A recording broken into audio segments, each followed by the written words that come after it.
Bro, what happened to my headset? Hello?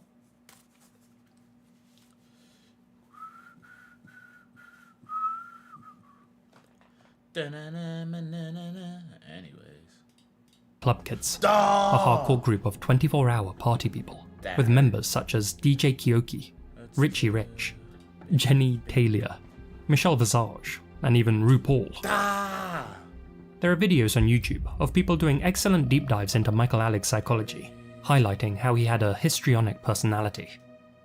It's no wonder then that while most of the members saw Club Kids as a safe space to have fun and be creative, Michael saw it as a means of transformation. To go from being a shy, quiet boy forced to live in the shadows and become something else entirely.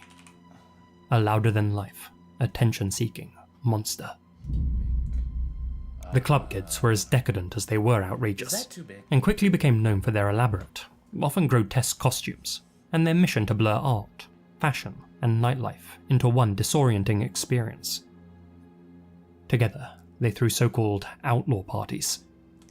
Dressed in costumes, they would storm public spaces like Burger King, Dunkin' Donuts, McDonald's, ATM vestibules, and even the New York City subway, blasting music from boomboxes and dancing until the police showed up.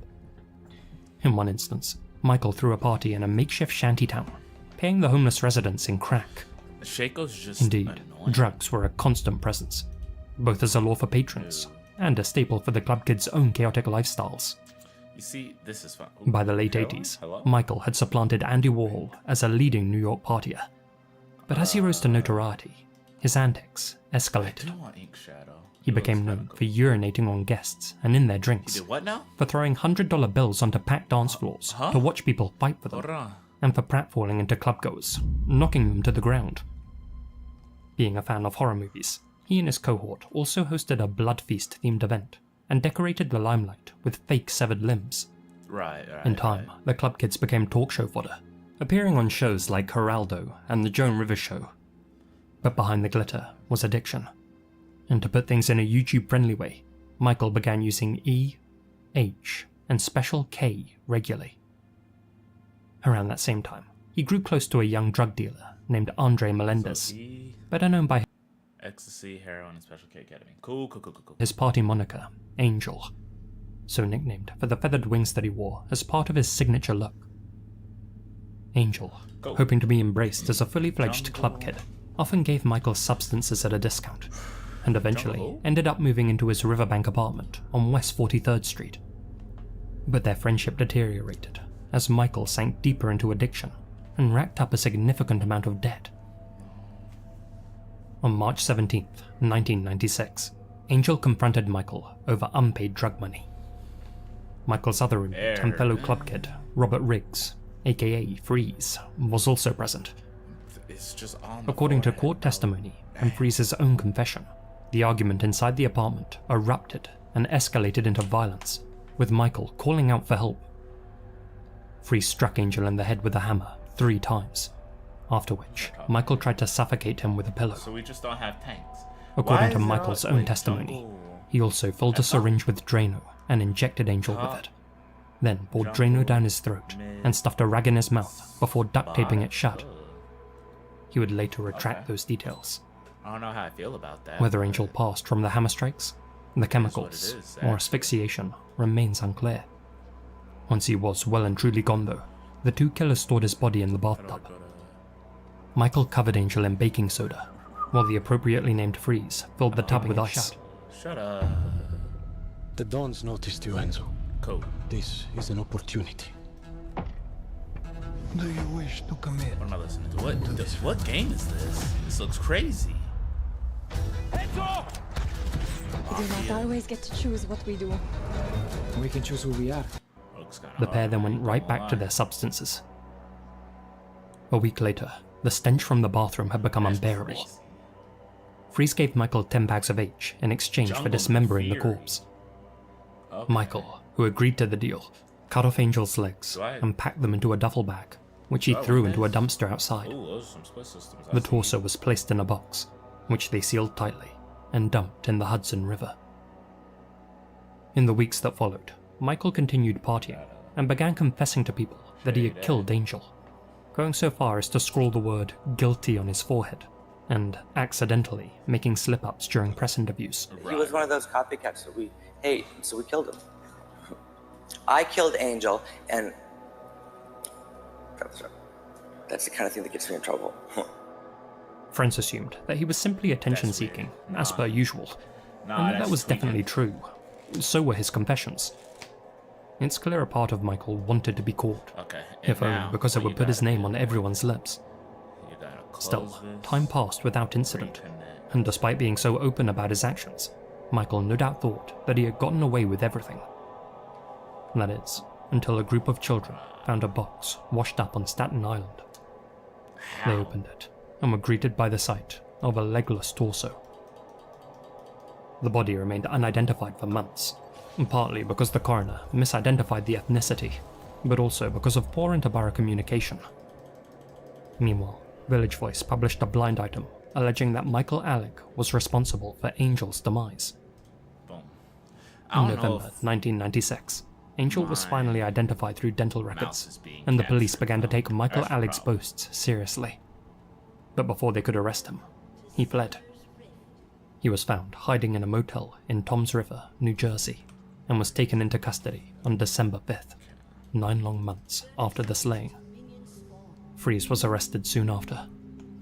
The authorities were initially hesitant to charge Michael, as they wanted him to testify against his old boss, who had allowed employees to sell substances at the lighthouse, but public pressure twisted their arm.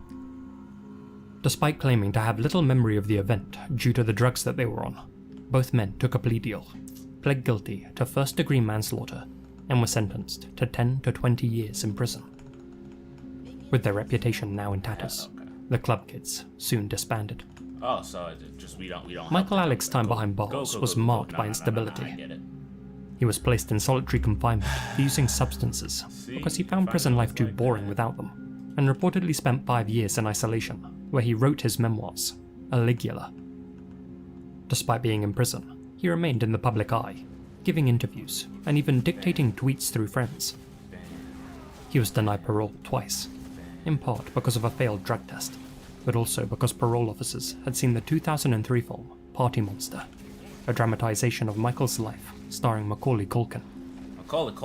Finally, on May 5th, 2014, Michael was released on probation after serving 17 years. He tried to re-enter society, pursuing a career as an artist and media personality.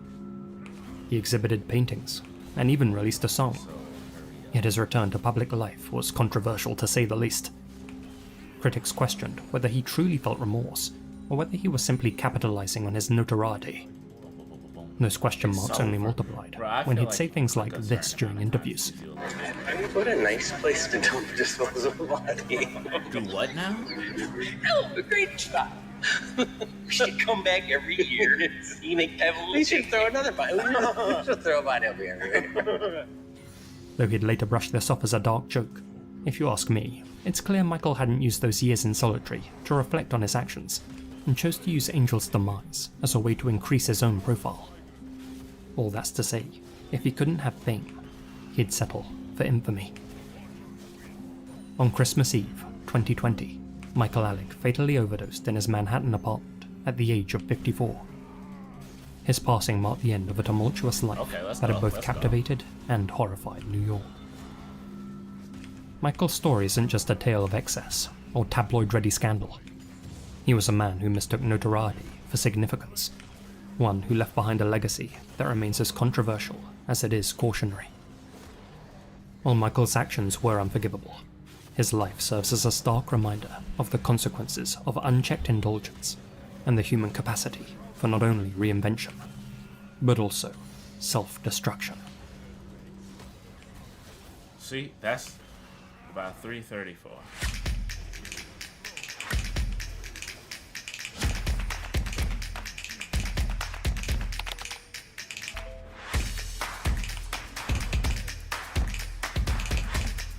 Kill it. Let me get some XP. Alright. Okay.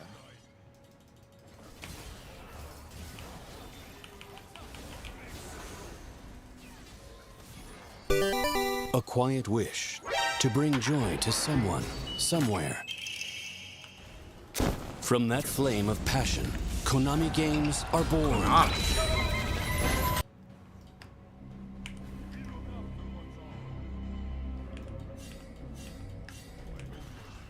Once you join us, there's no getting out.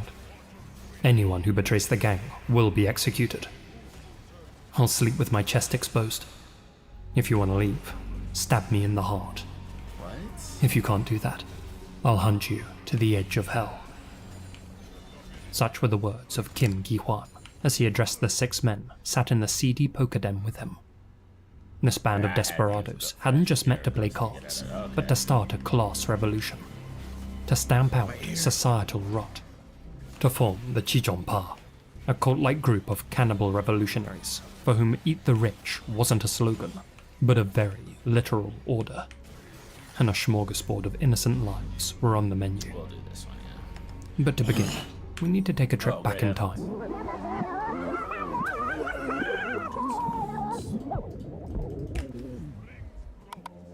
South Korea. Today, It feels an like economic songs and like cultural this. powerhouse. Hello? Pause? But that hasn't always been the case. In the 1950s and 60s, it ranked among the poorest countries on Earth. The Korean War had left the peninsula shattered. Cities leveled, families displaced, and an economy on life support.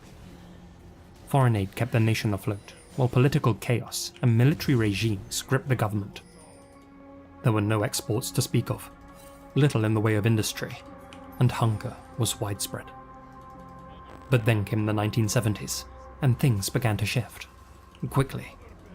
Under a state-led economic model, the government poured resources into infrastructure, heavy industry, and education.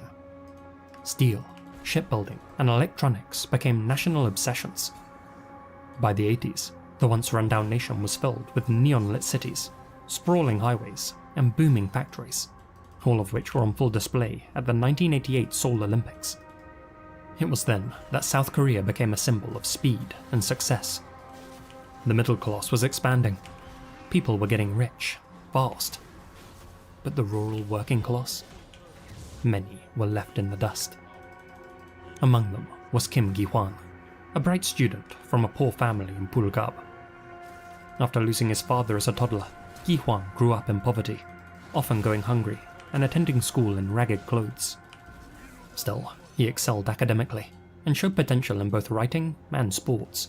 And yet, despite his talents, Gi-hwan was forced to drop out of school in his teens to support his sick mother and brother.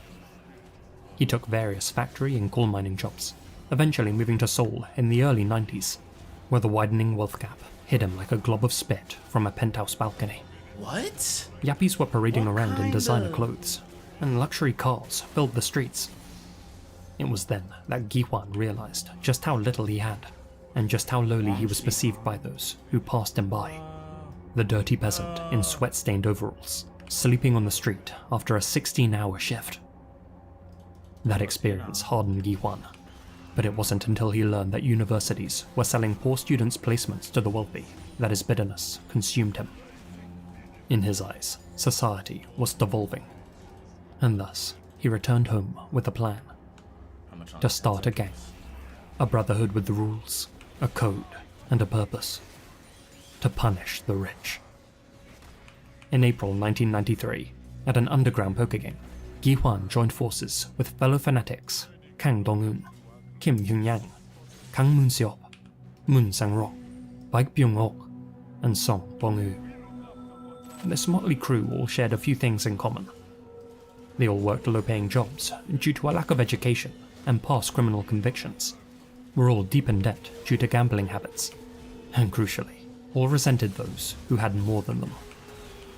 Around that table, the men vowed to cleanse Korea of its filth.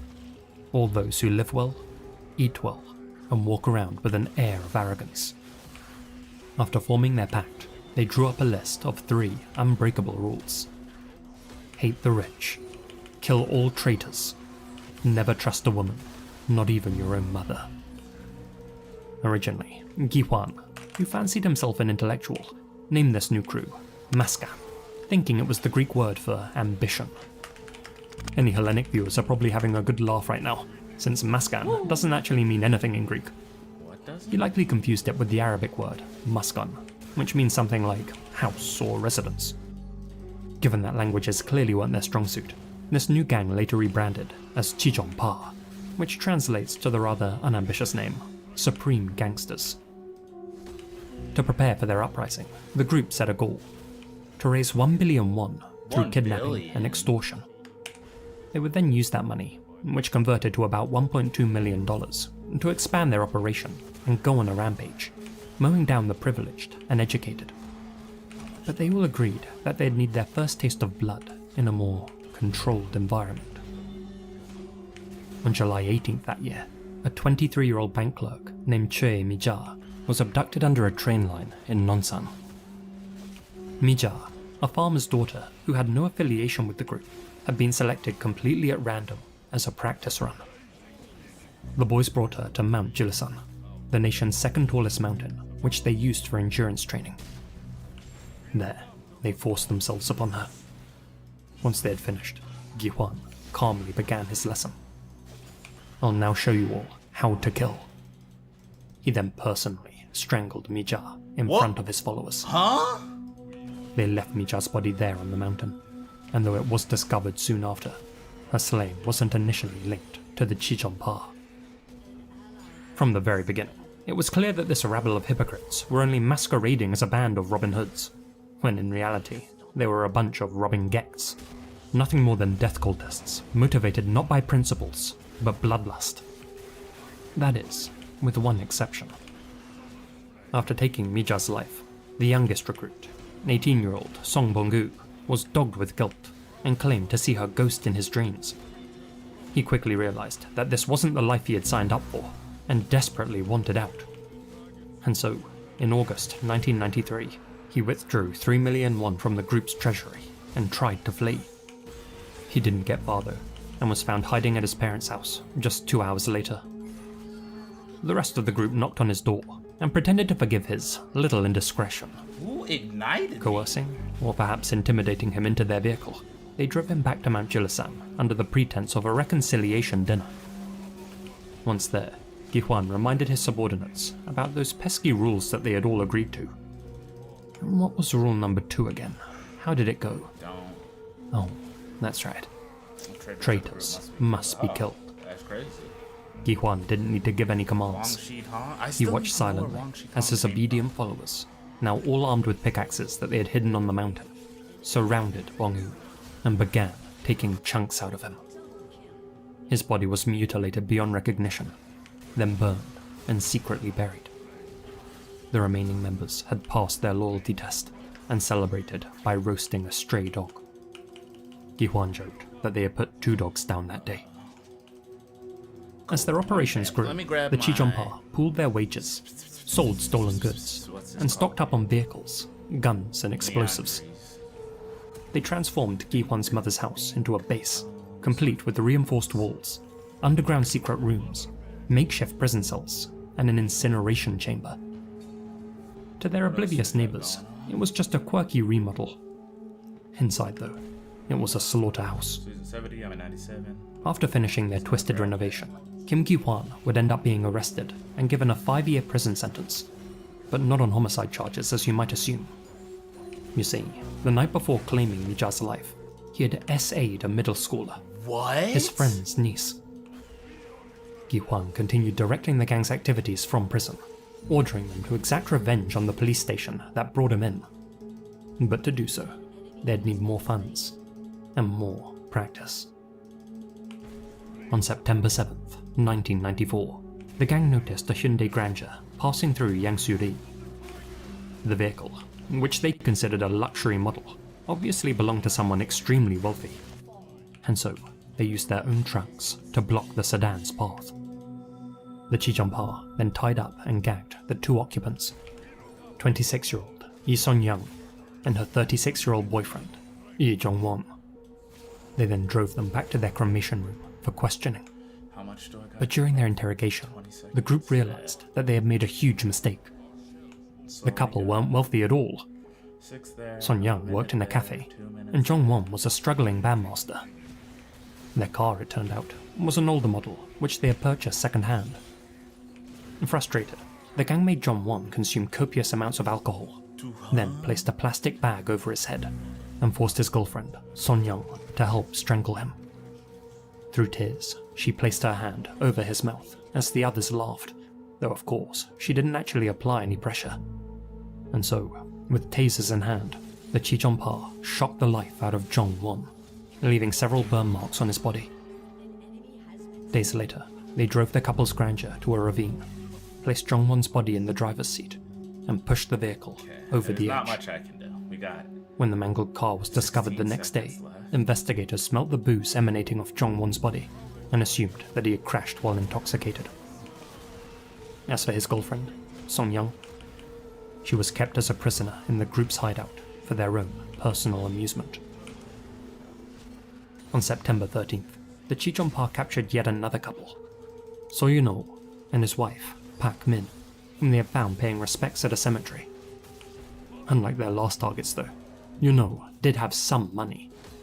He was the president of the Samjeong Machinery Company, but the business was a modest one, which he had built from the ground up. When did we And get he was the still turret? repaying debts associated with his factory's acquisition. Back at their hideout, the gang rigged Yuno's car with dynamite and sent him to collect a ransom of 100 million won, roughly $260,000. Unable to get his hands on that much cash, the businessman called one of his colleagues and told him to get 80 million ready by any means necessary, pretending he needed it for urgent medical treatment. When he went to pick it up, Yuno whispered to his colleague, "I've been kidnapped. Don't follow me." That colleague immediately notified the police about the unfolding situation, but officers fumbled the response, bouncing the case between jurisdictions and not following up on the report. Yuno returned to the hideout with the ransom, expecting to exchange it for his wife's life, but the group had a manifesto to stick to. After handing her a powerful air rifle, the members forced their prisoner, Son Young, to execute Yuno with a shot to the head. With golly. His wife, Pak Min, was subsequently butchered with an axe. Their bodies were then dismembered and reportedly served at a neighborhood barbecue mixed with pork. The gang justified the cannibalism as a ritual to help renounce their humanity, and they forced Son Young to consume the flesh of those that she had been made to kill. Now emboldened, the gang sought a more efficient way to target the wealthy. They purchased a VIP customer list from a former credit sales staffer at Hyundai, complete with full names and addresses. This became their hit list. But thankfully, their downfall came before they could start crossing off names. Over the 8 days that she had been locked in their dungeon, Son Young had been working her charm on one of the Chichonpa members, the cult's token incel, 22-year-old Hyun Yang. You may recall the group's third rule, never trust a woman. Well, that had been suggested by Hyun Yang himself. He had become resentful of all females when, after the loss of his father, his mother began dating his old man's best friend. Although a misogynist, psychologists say that he actually craved motherly love and projected that onto Son Young. Despite being his prisoner, he always addressed Son Young respectfully as Miss E, shared personal stories with her on multiple occasions, and had been the one to advocate for her life when his comrades wanted to slay her. Being a smart woman, Son Young feigned Stockholm Syndrome, treating Hyun Yang with kindness, biding her time and waiting for an opportunity to escape. And that opportunity came on September 16th, 1994, when, during dynamite training, Hyun Yang injured his hand. Son Young consoled him and asked to accompany him to the hospital. There, something strange happened. Hyun Yang gave Son Young 500,000 won, around $700 in today's money, as well as a mobile phone. He then asked her, "Do you want to run away? Do you want to escape? Now's your chance." He also reminded her that she was technically an accessory to their crimes, and in the eyes of the law, was just as guilty as the rest of them. Whether this was a way to mock her, or a genuine act of mercy, is debatable, though experts seem to believe this was merely a test. That Hyun Yang truly believed his new mummy had been successfully indoctrinated. What he was too stupid to understand, though, was that Sun Young was far more mentally strong than the whole of the Chijionpa combined. While Hyun Yang was being treated, Sun Young fled the hospital, took a taxi, and escaped. But freedom didn't come easy. Sun Young told the driver to step on it, saying that she was being chased by gangsters. Bizarrely, the driver casually mentioned that he knew all the local thugs, a statement which terrified Sun Young. She of course feared that he may be part of the Chijionpa. As such, she asked to be dropped off at a nearby vineyard. Using the phone that she had been given, she tried to contact the police, but was repeatedly brushed off, with multiple officers telling her that she wasn't in their jurisdiction and should call someone else. Sun Young persuaded the vineyard owner to let her rent a car and drove all the way to Daejeon.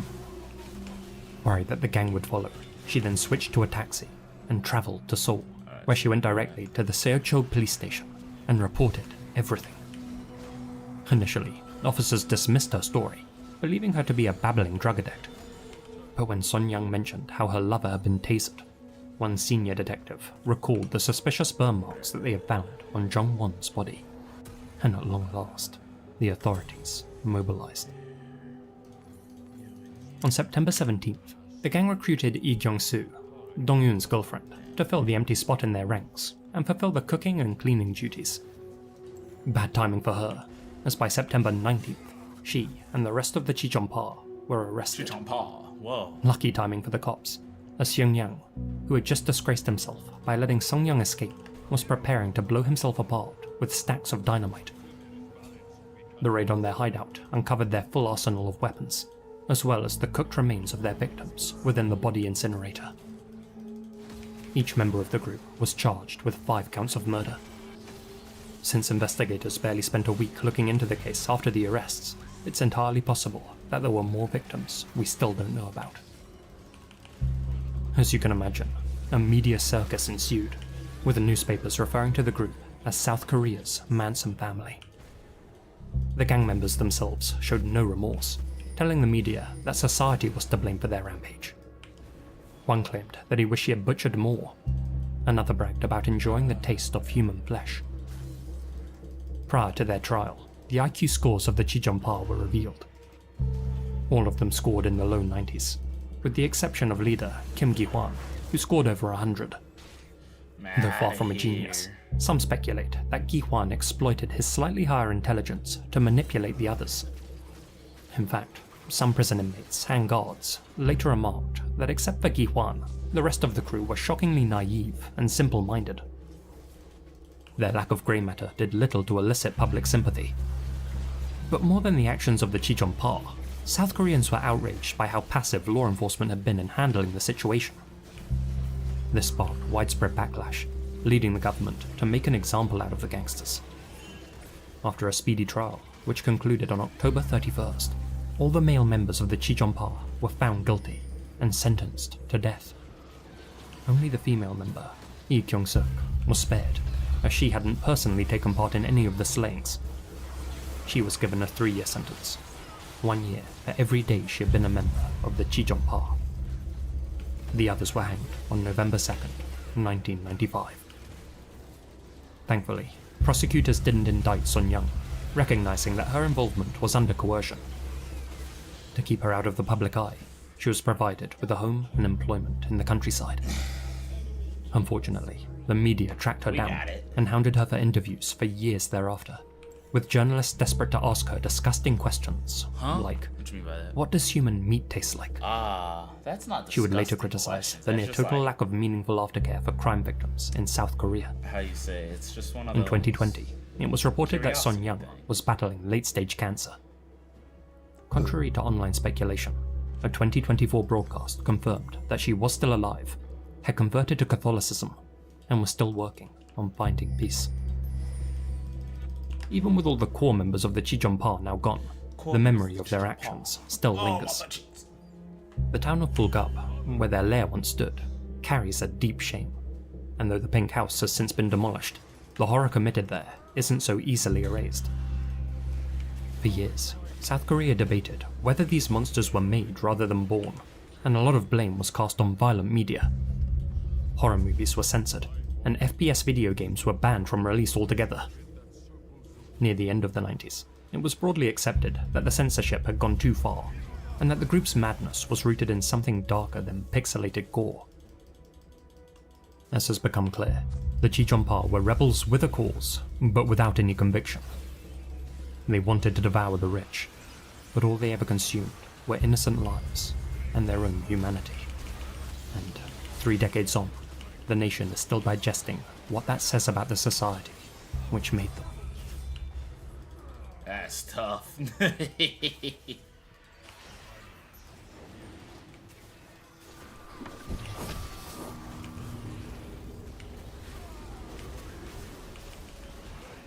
Baron's up. Oh yeah, Baron comes up at 25 now.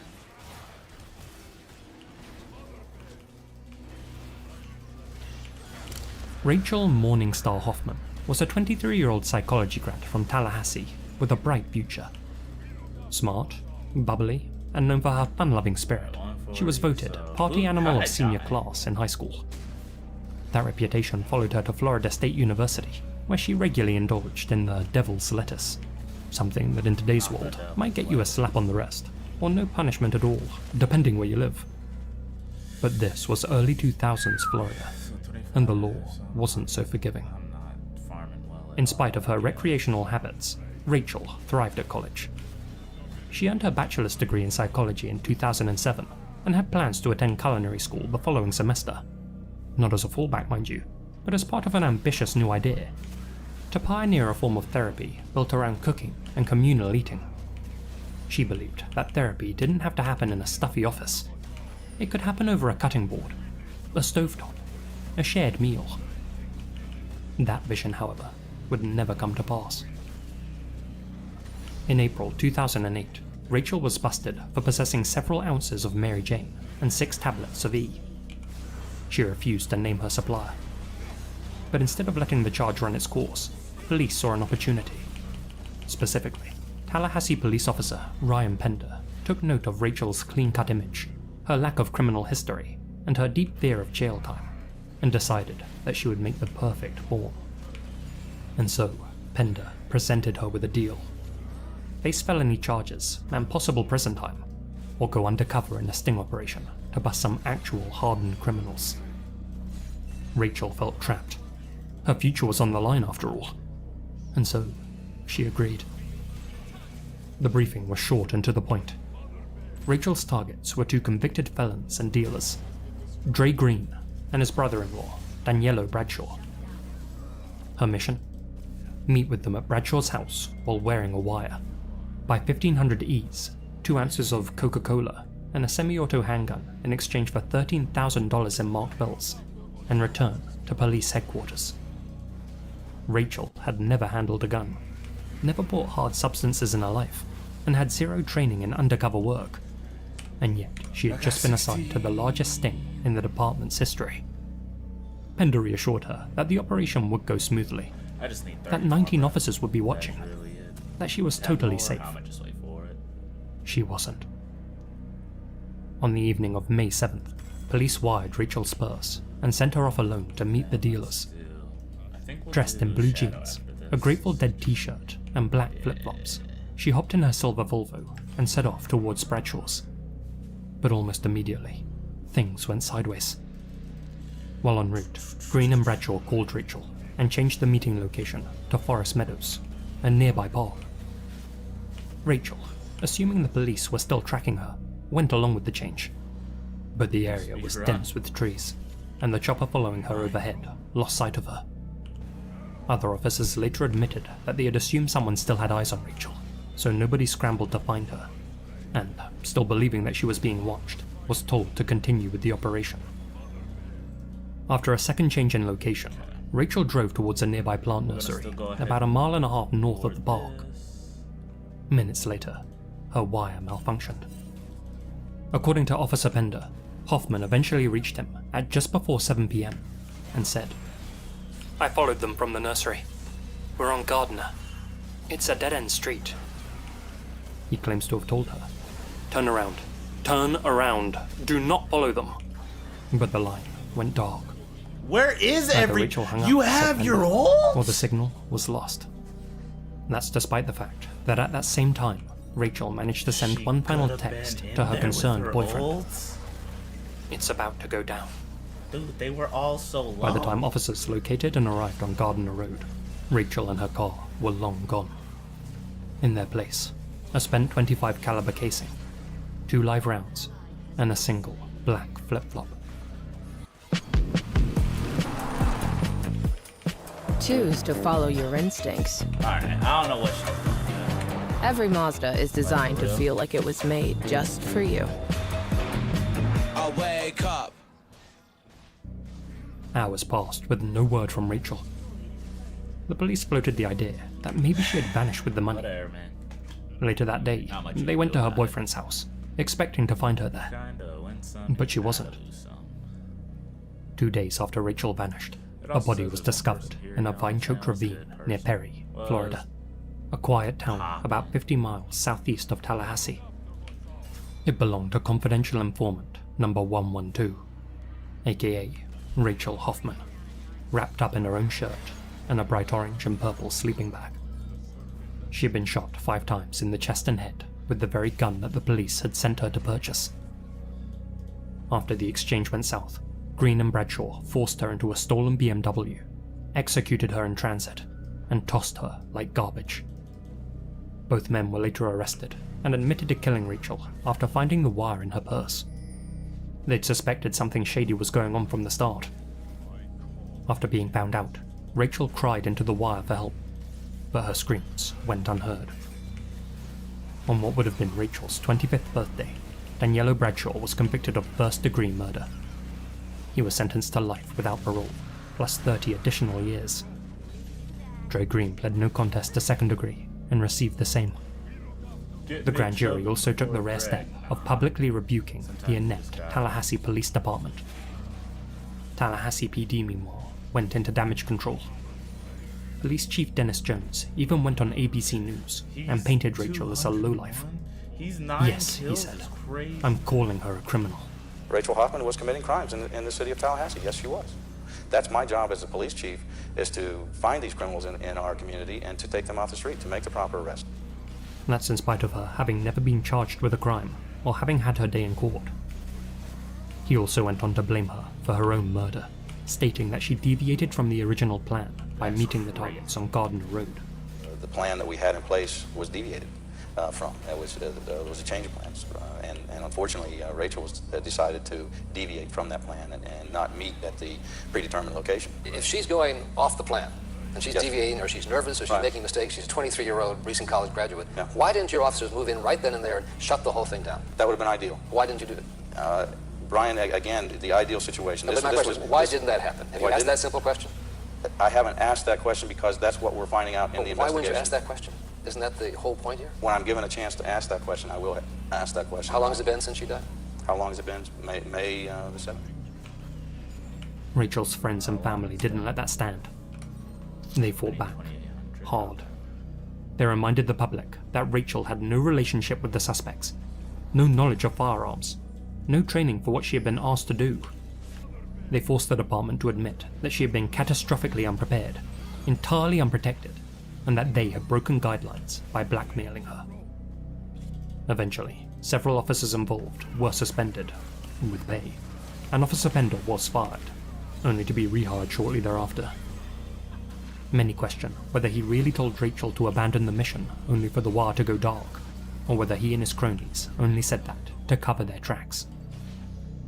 Rachel's parents filed a wrongful death lawsuit against the city, eventually winning a $2.6 million settlement and a formal apology from the 19 officers involved, which, up to that point, they hadn't felt the need to give. But their biggest victory came in 2009, when Rachel's law was signed into Florida state legislation. The law established strict protocols for recruiting and using confidential informants. It requires the police to assess an informant's risk, give them access to legal counsel, and, most importantly, actually protect them. Rachel's parents didn't just grieve. They took the worst moment of their lives and used it to stop other families from living the same nightmare. But nothing can undo what happened. Rachel's death was a preventable failure. A young woman was coerced into a dangerous job she had no business doing, all because it was convenient for the police to use her. And then they failed her in every conceivable way. Yeah, so I said, nah, see you later, alligator. I'm gone. Alright, so I need 21. A huge thank you to my supporters here on YouTube and over on Patreon, especially my biggest supporters: Holly Lyons, Thomas Armand, Alana Pons, Asia Mina, Alicia 1996V, Azriel Warakai, Adelstein Trusterson, Colin Munsma, Connor Lotham, MZs, Farewell Tattoos Jack FL, George Lopez, Gina Valera, Grace Archie, Hamish, John Stuart Muller, Michelle F. Granfield, Misty Blue Longi, Peter Logdredge, DNS Mum, Terry Ford, and Geokai.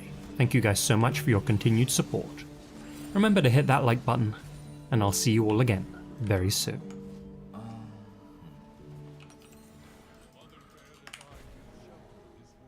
Wayanad ദുരിതബാധിതരുടെ കടം എഴുതിത്തള്ളുന്നതിൽ കേന്ദ്ര സർക്കാർ വ്യക്തമായ നിലപാടെടുക്കാത്തതിൽ ഹൈക്കോടതിയുടെ വിമർശനം. പുതുക്കിയ ദുരന്ത നിവാരണ ചട്ടപ്രകാരം കടം എഴുതിത്തള്ളാൻ അധികാരമില്ല എന്ന് കേന്ദ്ര ദുരന്ത നിവാരണ അതോറിറ്റി അണ്ടർ സെക്രട്ടറി കോടതിയെ അറിയിച്ചിരുന്നു. ചട്ടഭേദഗതി കൊണ്ട് കേന്ദ്ര സർക്കാരിന്റെ കടം എഴുതിത്തള്ളാനുള്ള അധികാരം ഇല്ലാതാകുന്നില്ലെന്നും ഒരു അണ്ടർ സെക്രട്ടറി അല്ല കേന്ദ്രത്തിന്റെ നിലപാട്. Yo, what's up, everybody? It's your boy Floss, back again with another video, and today we're gonna take a look at the Red Magic 10S Pro. Now you can pick this one up online. I'll throw the link up in the description. The price. What was that? Some pictures are more than meets the eye. They tell stories of horror, mystery, and misfortune. Today, we're diving into some of the most unsettling photos ever captured. From the haunting face of South Korea's infamous Black Widow, to the chilling aftermath of the doomed MS Estonia, and perhaps the most disturbing ink blot test you'll ever see. These images are bound to stay with you long after the video ends. But just before we get into them, have you ever gotten an email saying your password's been part of a data breach? Or maybe you've started getting an insane amount of spam calls and texts out of nowhere. The same happened to me, back when I was getting 3 AM calls from someone claiming to be from Microsoft support, even though I use a Mac. That's when I knew my info was out there, and was frustrated to learn that it's the fault of big companies with terrible security. They're careless with our data, and are getting hacked every single day, and as a result, your personal information is being sold on the dark web. And the worst part? These companies face zero consequences. If our governments won't do anything to stop them playing fast and loose with our data, then it's up to us to protect ourselves. That's why I use the sponsor of today's video, Aura. Aura does all the hard work for me. They find and remove my personal info from data broker sites, so it can't be sold to people with nefarious intentions. In just a few weeks, a Google search showed way less of my data floating around. Aura also monitors the dark web 24/7, alerting me the moment they find my info exposed, and if anyone tries to access my credit or bank accounts using it, I'll know before the damage is done. Plus, they offer up to $5 million in identity theft insurance, just in case. Oh, and Aura also have a VPN with over 100 virtual locations, so why pay for multiple services when you can get all that in one app? You can go to my link, aura.com/lazy to try Aura for 14 days completely free. That'll be enough time for Aura to find out if any of your personal data is exposed. Find that link in the description and start protecting yourself today.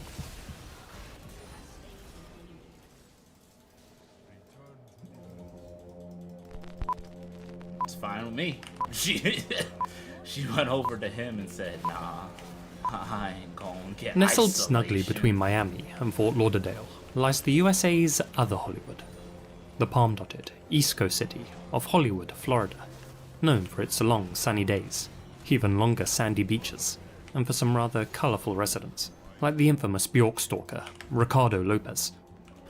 Indeed, although it might seem like paradise, Hollywood's crime rate is significantly higher than the national average. Yeah, I was gonna say Hollywood. So perhaps seems like it's no surprise that the city was also the backdrop for another of America's most depraved incidents. At 12:30 p.m. on July 27th, 1981, 6-year-old Adam Walsh and his mother, Reve, entered the Hollywood Mall, now known as the Hollywood Hills Plaza, and made their way to Sears. While Reve spoke with a member of staff about a lamp on sale, Adam hung back in the toy department, and specifically at the store's Atari 2600 kiosk, where several other boys were taking turns playing video games. After Reve finished her errand, she returned to the Atari kiosk, but Adam and the other youngsters were nowhere to be seen. Reve found an employee and had Adam paged over the PA system, though it soon became clear he wasn't in the store anymore. She ran from shop to shop looking for him, when by chance she ran into her mother-in-law, Jean Walsh, who immediately joined the frantic search. Police station just across the street arrived to investigate. Reve insisted that she had only left Adam at the kiosk for 10 minutes at most, though a store employee claimed it had been closer to an hour. With no way of knowing how far he may have gone in that time, authorities launched a massive manhunt. Helicopters, canal boats, 50 officers, and 100 volunteers scoured the area, but there was no sign of Adam anywhere. Upgrade to Google Fiber and pay one simple bill every month. What about extra fees, like installation? Taken care of. Equipment? No. Data overages? There's no such thing. Find out when we're coming to your neighborhood at fiber.google.com. Click the thing.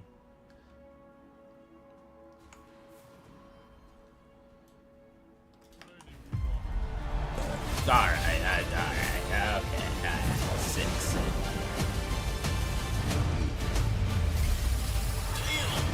I'm ready as I'll ever be.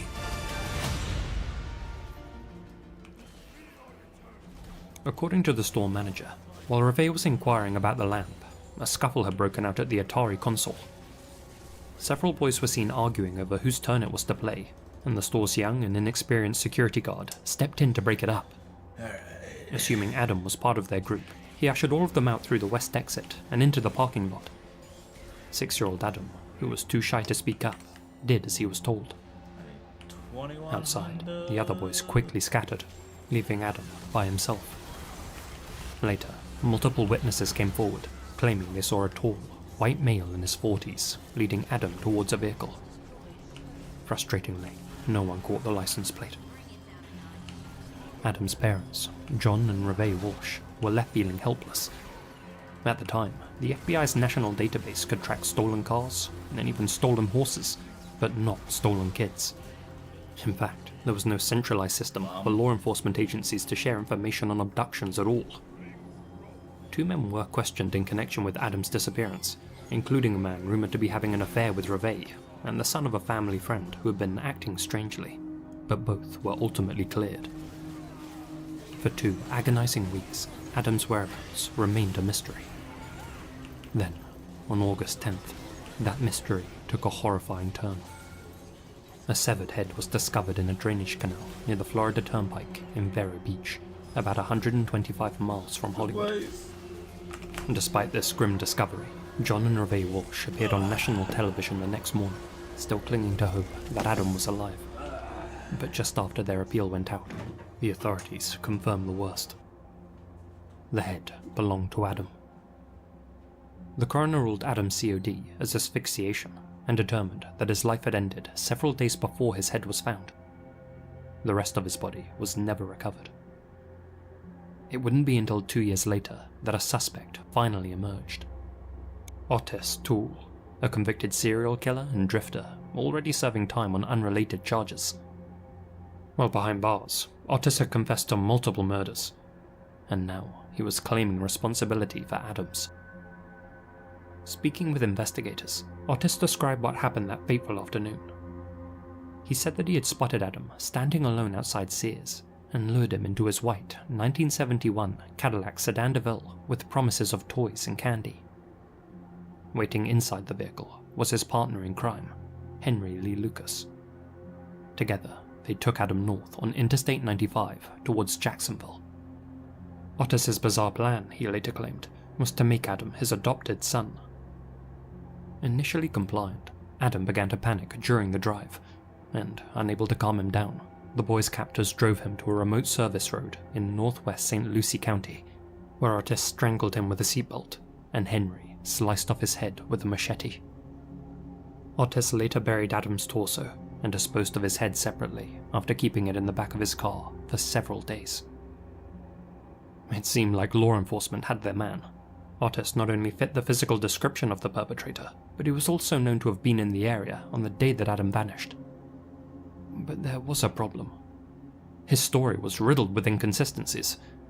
And for one, his supposed accomplice, Henry Lee Lucas, was already in prison on the day Adam was taken. On top of that, the coroner believed that Adam hadn't been butchered the day he vanished, but may have been kept alive for as long as 11 days.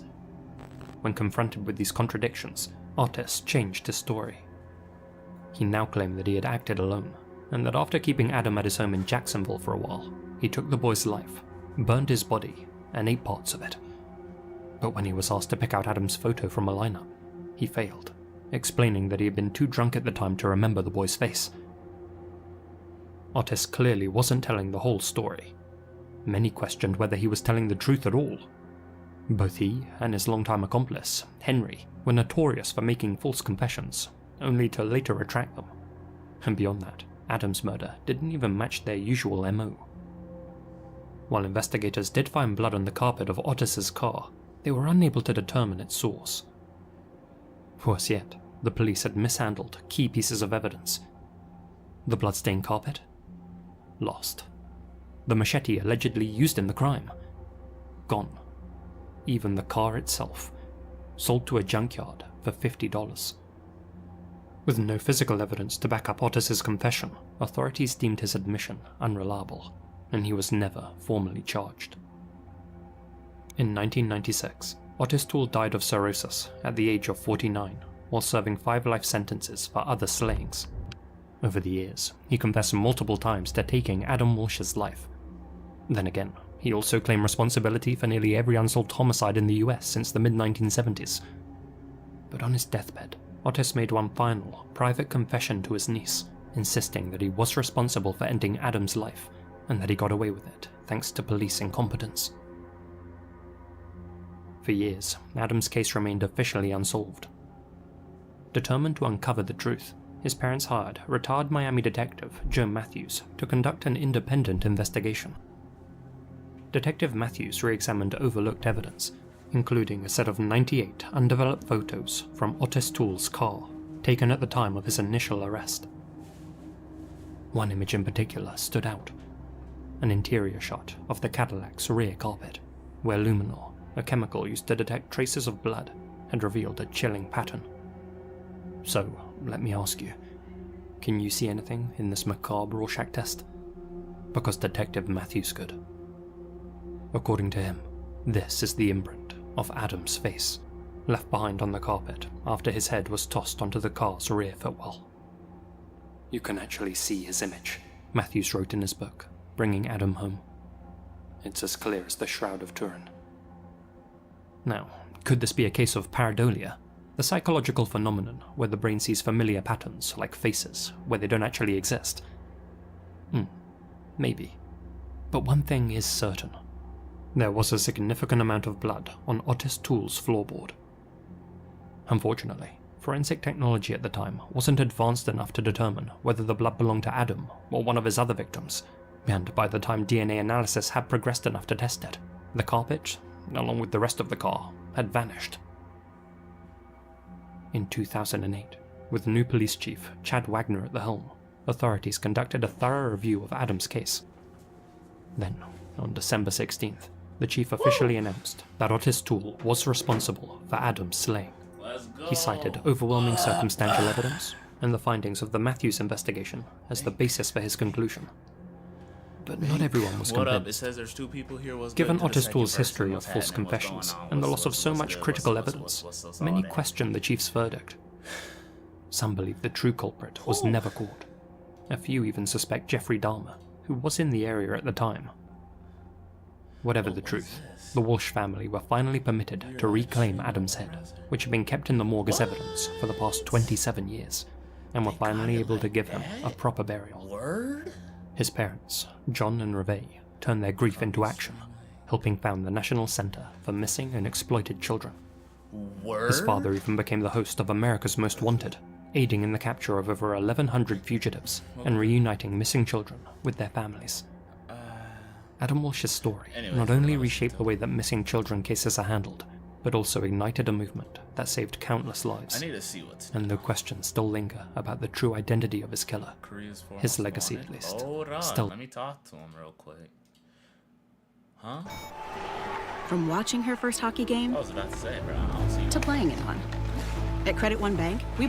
of their now elementary school-aged child. And so, Hwang sent Kay an email claiming that he had lost his job, was deep in debt, and needed her to temporarily take their daughter. He followed up with a 13-minute call to Kay, in which they discussed where to meet. But this wasn't set to be a peaceful reunion. At just after 8 PM on June 17th, Hwang arrived at the Seoul Express bus terminal, parked his blue Hyundai New Porter in the underground lot, and left his daughter in the passenger seat. He then put on a wig and sat and wait for Kay to arrive at their designated meeting spot. I had definitely But things zoned didn't out go according to his plan. while I was scratching my back. Down the alleyway, Hwang saw his ex-wife, but she wasn't alone like he expected. She had brought company. Her new boyfriend, Mr. B. Mr. Beast? The new couple stood face to face, talking about him no doubt. How aggressive he could be. How they'd need to be on their guard. And he was about to prove them right.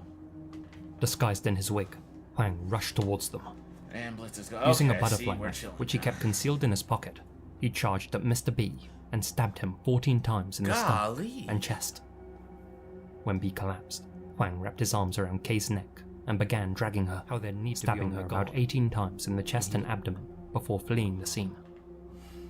Police later found his vehicle, which contained both his daughter and a disturbing array of items. Hammers, knives, and a shovel. And a It shovel. was clear he had other plans for the evening, but the authorities believe seeing Kay with another man triggered a sudden, uncontrollable rage within him. After the attack, Hwang vanished. Surveillance footage captured the following day showed him behaving erratically in multiple subway stations, traveling up and down lines, stopping at distant locations, staying 40 to 50 minutes at each. This was likely an attempt to throw off the police. Eventually, he called his brother-in-law, Miss Kay's own sibling, and stated, "Please take care of my daughter. I'm going to disappear." Like that? He also reportedly called up a close friend and declared in a more jovial manner, "I don't even understand how so many criminals get caught. I'm confident I won't be." And so far, he's been right. Now you're playing these games. He was last caught on camera exiting Pyongyang station, and he hasn't been seen since. I'll get rid of that. Detectives checked his so-called life actions, his phone activity, bank records, credit and transportation card usage, but his digital footprint had gone dark. That is, apart from one breadcrumb, which flagged up 3 weeks after the manhunt began. On July 10th, an individual entered an internet cafe close to the original crime scene. This person, a male who went by the name Lee Bom-jun, registered an account using their national ID card. Once inside, he logged into Hwang's personal email address. Though the store didn't have any internal CCTV cameras, this Lee Bom-jun was most certainly Hwang Ju-yeon. While online, he sent out messages to his nearest and dearest, stating that he would never be found, and that he knew the authorities would now be monitoring his emails. The police searched the number on the ID card that Hwang had used to register at the cafe, and traced it back to a local female entertainment worker, a term that's often used to describe women who work at more illicit nightlife businesses. It's possible that while on the run, Hwang had formed a romantic relationship with an employee at some dodgy establishment, and either manipulated or convinced her to assist him. They also learned that after checking his emails, Hwang accessed a recruitment website and browsed agricultural job listings, suggesting he was looking for work in rural areas where people might not recognize him or know about the case. I was like, there's no... The authorities interviewed his friends and relatives, who all remained tight-lipped and uncooperative. Aware that he had extremely poor eyesight and needed prescription glasses, they also distributed Hwang's wanted flyers to opticians around the country, though they didn't hear back from any clinics. Okay, and now Over the years, several people reported that they had seen the fugitive working as a taxi driver or as a construction worker. Most of these tips were followed up on, but in each instance, the individual in question was proven not to be Hwang. For 17 years, he's managed to avoid detection in one of the most heavily surveilled countries in the world, How? Well, there are 4 main hypotheses. I'll go over them now, from least to most likely. Theory 1. Pre-order. Something Huang, an avid outdoorsman, Corsair. maybe in the mountains, surviving alone. But experts are skeptical. What's a visa? Despite treating those around him like disposable assets, Huang was extroverted, social, and had many friends. Criminal profilers believe it's unlikely someone like that could isolate completely for so long. Even the most determined of fugitives tend to revert back to their old ways after a long enough period on the run. Though there's a slim chance they're wrong, the authorities don't consider this a real possibility. Theory 2. Some speculate that Huang was smuggled out by sea to another Asian country, most likely China. Such a method of escape is popular among fugitives, as the local Coast Guard are famous for not checking ships thoroughly, and the South Korean authorities have been known to accept bribes and look the other way in past cases. However, this method is also risky, expensive, and requires a trustworthy broker. Such escapes can cost upwards of $40,000 US. Huang didn't have that kind of money, and investigators found no evidence that he had contacted any smugglers. However, escaping overseas would explain why no trace of him has shown up anywhere in Korea, so we can't rule this theory out completely. What did Vel'Koz do? What was It's that? possible Huang is no longer alive, perhaps having ended his own existence. His own mother told reporters that she believes he's passed. She even said that psychics had told her he fell into a body of water and drowned. Ultimately, even though no corpse has been found, there is a good chance that he really did drown himself in the ocean. And Theory 4. Huang is receiving help from someone. Inspector Chon Yun-ji compared the case to that of notorious prison escapee Shin Chang-won, who evaded capture for years with the help of others. As previously mentioned, Huang had used the ID of a woman in the entertainment industry to register an account at the internet cafe, proving he already had access to someone else's identity. Whether it had been stolen or given to him willingly remains unclear, because apparently the police were unable to get in contact with the woman it belonged to, something which seems odd, given they must have been able to find her name and address using the ID number. There's also a good chance that Huang is receiving help from family and friends. He may well have been able to charm, or given his size, perhaps even intimidate those around him to keep their mouths shut. For instance, when a film crew went to interview those who knew him, they were repeatedly brushed off, with one of Huang's friends even saying, "He was like family to me. The incident's over, and I have no intention of cooperating with you. If you come over again, I might beat you up." Whatever the case, if Huang has continued to change his ID, avoid digital traces, and stay off the radar, he could still be laying low somewhere in the country. Though given just how infamous his face has now become over the years, he likely would have needed to alter his appearance significantly. In Korea at least, that's not a huge problem. The country's the world leader in plastic surgery, with 1 in 5 South Koreans having had some form of cosmetic procedure done. But though these wanted posters are often distributed as surgeries throughout the nation, the surgeons themselves aren't legally obligated to report on any of their clients. And for the right price, they may choose to keep their lips sealed. As for how Huang's been sustaining himself, he's either being provided for by people loyal to him, is stealing, scamming, or otherwise swindling people, or he's found work using his fake ID. Indeed, experts believe that he's hiding in plain sight, possibly living under an assumed identity as a foreign worker, perhaps Chinese Korean or Mongolian, likely in a place with a diverse population. But what do you think? Could someone really live without leaving any trace for 17 years in a country like South Korea? Could Huang still be out there, blending in amongst the population? Authorities believe so, and continue to feature his face on these most wanted posters, usually somewhere in the top 5 slots. If still alive today, Huang Ju-yun would be 50 years old. More than likely, he's lost a lot of muscle mass with age, changed his hairstyle, and altered his facial structure.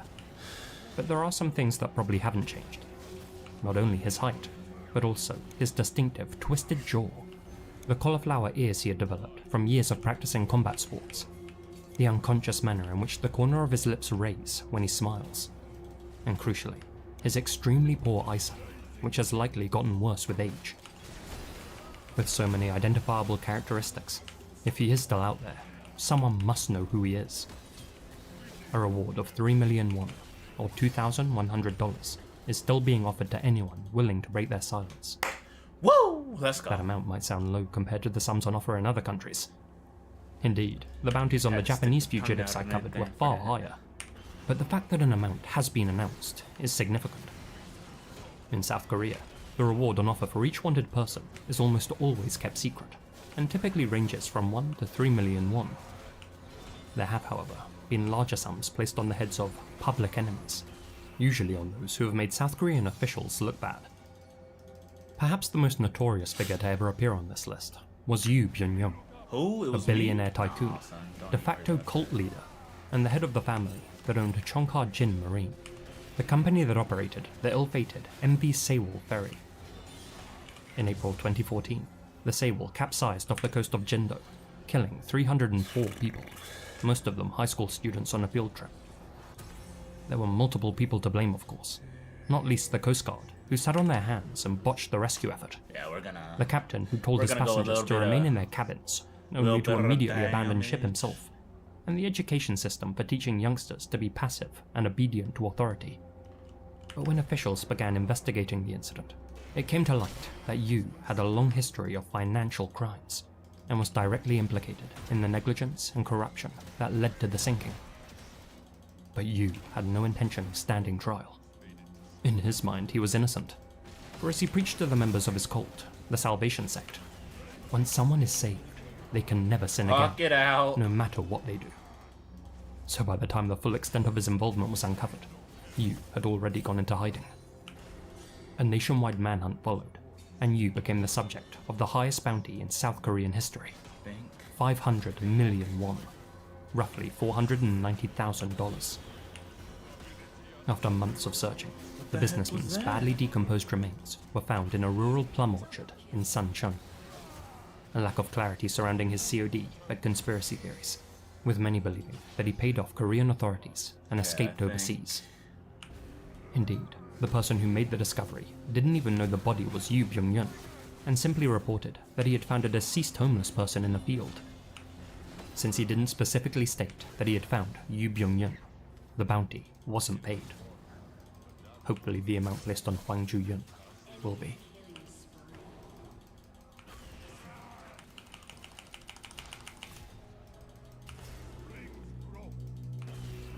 Fugitive number 2, Park Jong-yoon. Bounty, 10 million won. Born in 1960, Park Jong-yoon isn't famous in the traditional sense, but in law enforcement circles, he's notorious. For almost 2 decades, this otherwise ordinary, indistinct face has consistently appeared on the National Police Agency's posters. But Park isn't just any old villain. He's South Korea's most wanted fugitive, the main suspect in a brutal double homicide committed back in 2007. Run! And ever since that winter, he's been a ghost.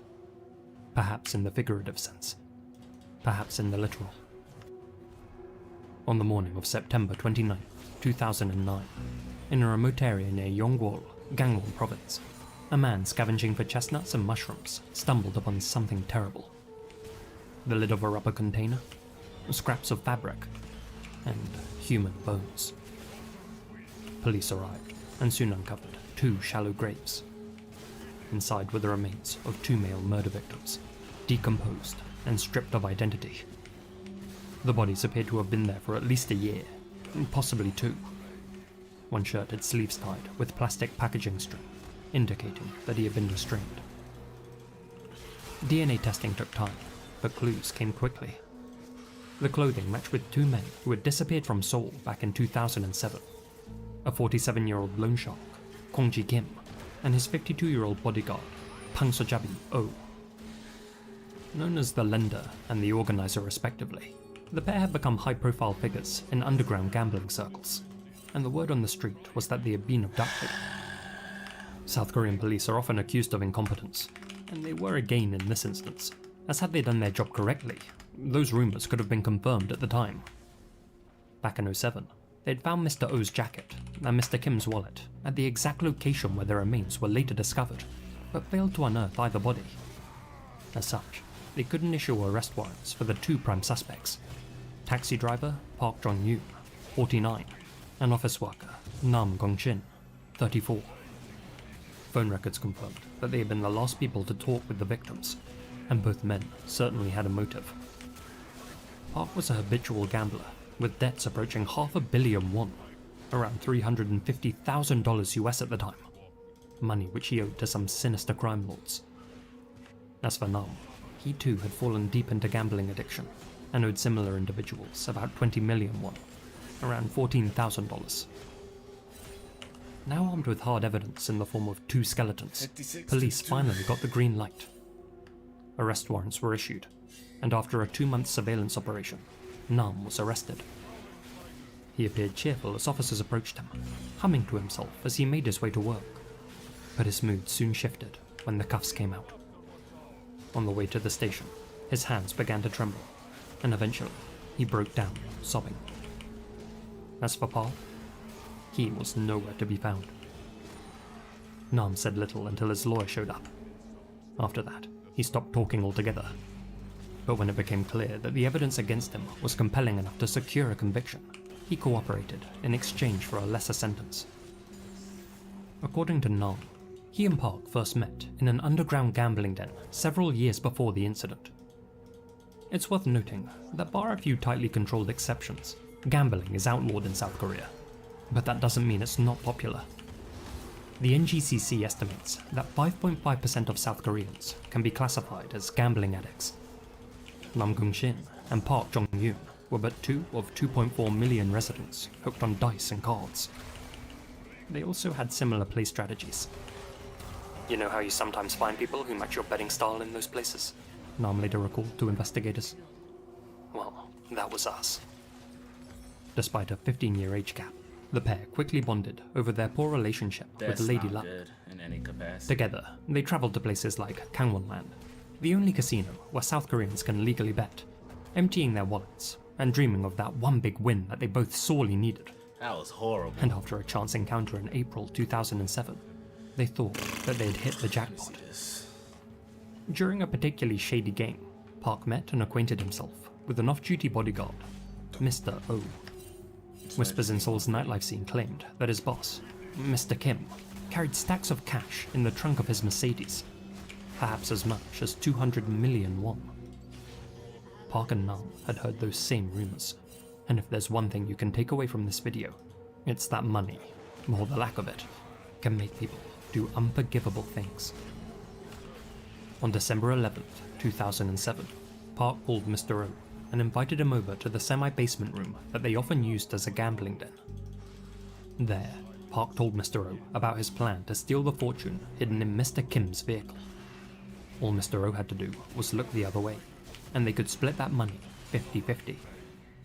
But O was a loyal employee.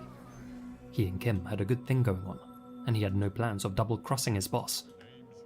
But now the cat was out of the bag. Park couldn't just let O walk away.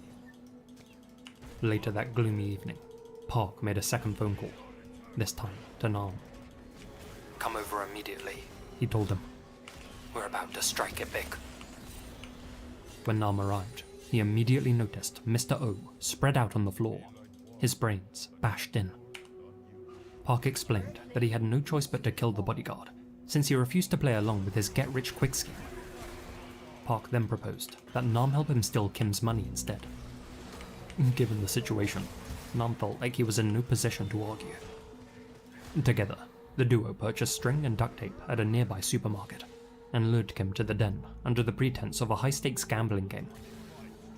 Once he arrived, Kim was confronted with the sight of his loyal henchman, O, spread out on the ground. His heart no doubt sank as Nam locked the door. Without a word, Park then struck Kim with his fist, knocking him to the floor. The duo took a paltry 300,000 won in cash from Kim's wallet, around $250, as well as his wristwatch and a credit card. Park demanded to know the PIN number, and after Kim told him, Park kneed him in the head several times, knocking him unconscious. The two thieves tied him up, and then eagerly skipped out to Kim's Mercedes to claim their fortune. A 3-pointed star marked the spot. They popped the trunk, and with excited giggles, opened it up to find that the rumored cash inside didn't exist. Dumbfounded, Park and Nam then went to a nearby cash point, only to find that Kim's bank account was near empty.